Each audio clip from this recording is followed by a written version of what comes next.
we'd all like to sell luxury real estate because your commission's tenfold and the effort's equivalent, if not less in some cases, to actually process a sale. So there will be a natural temptation if you put one and one together and say, hey, I'd rather sell luxury. That's all there is. Should 2,000 agents suddenly just put all their chips in the luxury sector? Well, first of all, the figures don't work with 2,000 people trying to do it, because chances are, 1,900 of you aren't going to make it, because there simply aren't a volume of buyers at that level. So yes, they're very attractive to work with. What we've noticed in the last 12 months is that they have been able to get here more so than buyers in lower budgets. People at that level tend to be spending a smaller proportion of their life savings than somebody who's investing at maybe 200, 300,000. So it's not as big a decision, even though it's a bigger purchase financially. And yes, it's a really attractive market, isn't it? When you consider that, I think we shared some figures the other day, and economies of scale and all those sorts of things. I mean, yes, I would love to sit here, one-man band, no staff issues, no management issues, and see 2 clients a month, sell to one of them each month at 2-3 million euros. Happy days. I have a nice little business, no stress, and make plenty of money. But certainly as a startup company here, I don't think you can just enter that market like that. To give you an idea, it's, our average sale so far this year has been close to €1 million. 20 years ago when we started, I think our average sale was about 200,000. So if you look at our journey as a business, it's taken us 20 years to get our average spend from 200,000 to a million. So it's not well, for us anyway, it wasn't a quick journey. I don't think people at that end of the market trust you if you suddenly appear overnight as this luxury brand kind of thing. I think you've got to earn your stripes.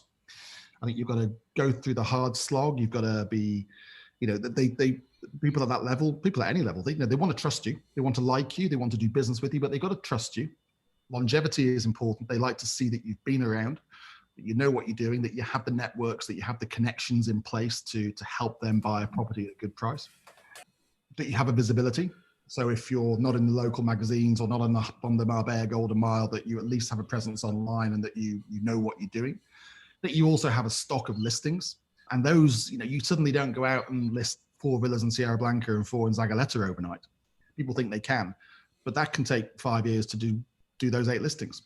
So it's a slog, and it's a right in the market that's earned, rather than someone just going and saying, this is where I want to be. So could you buy your way into it? Putting it this way, the way I understand it is you kind of either work your way towards it. One way is to focus on listings. If you can somehow become the king of a particular area that is of high value properties, that's your shot.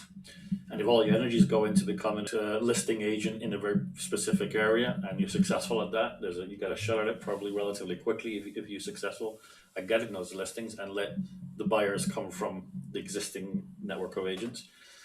Or you're going to have to buy your way in, and we're talking big dollars. And I think there is one agency I can think of right now, and I'm not going to name it, in Marbella, that are kind of coming new, but they are spending big money. This isn't somebody with a few grand in the bank to see how it goes and do a little bit of Google AdWords or something like this. It's interesting, isn't it? Because I think we also underestimate people. People aren't fools. They know if you're a one-man band working in your bedroom. We advertised in the game market about 10 years ago. It's a market that I'm familiar with, and our advice from the magazines in that market was that, look, guys, unless you're going to be in our magazine for 6 months, you're just going to get ignored, because people want to see that you're not just in there for the pink pound, that you actually are there for the long term, that you're not there to take advantage of a market that has a high disposable income, but that you're going to add value, whether it's adding value to the community or adding value to the process for the clients. And it was absolutely true. And it's the same here, like the big glossy magazine we have, Essential Magazine, Marbella. If you go in that for a month hoping to establish yourself as a brand in the luxury market, you've got to be in there for years before people start taking you seriously. So I think people do they see things and they think, hang on, who are these guys? They've just arrived. Yeah, they might be shiny and new and I want to find out more about them, but it doesn't necessarily mean that you feel comfortable doing business with them. To summarize what I understand you're saying is that it's unlikely you're going to be successful if you come in and expect to get a foothold into the luxury sector in the short term, unless you have considerable deep pockets, and even then it may not be possible because it's such a saturated end of the market. Mm.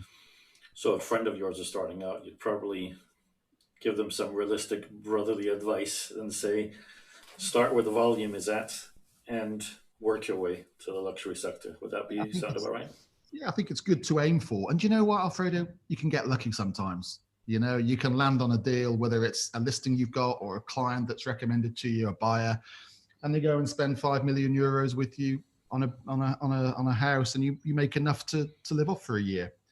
It can happen. It's tempting, though, from an agent point of view, though, isn't it, to think that if I can survive on one deal a year? Yeah, there's loads of agents out there who do that. The problem is, if that one deal doesn't happen, then it's like, ooh, because you've still got bills to pay. And then you're into your second year. And if you haven't done one in year 2, ooh, and then you're out of business. So high risk, high reward, which is why most agents opt for, I guess, the model we're pursuing, which is, you still have to have your bread and butter. And if you get the odd deal here and there at, 2, 3, 4, 5, 10, 20 million euros, then wow, fantastic. But we don't rely on that because we, yes, we're in that market to an extent, but we also recognize that it's competitive. Everyone's after those types of clients, and we have to cut our cloth accordingly.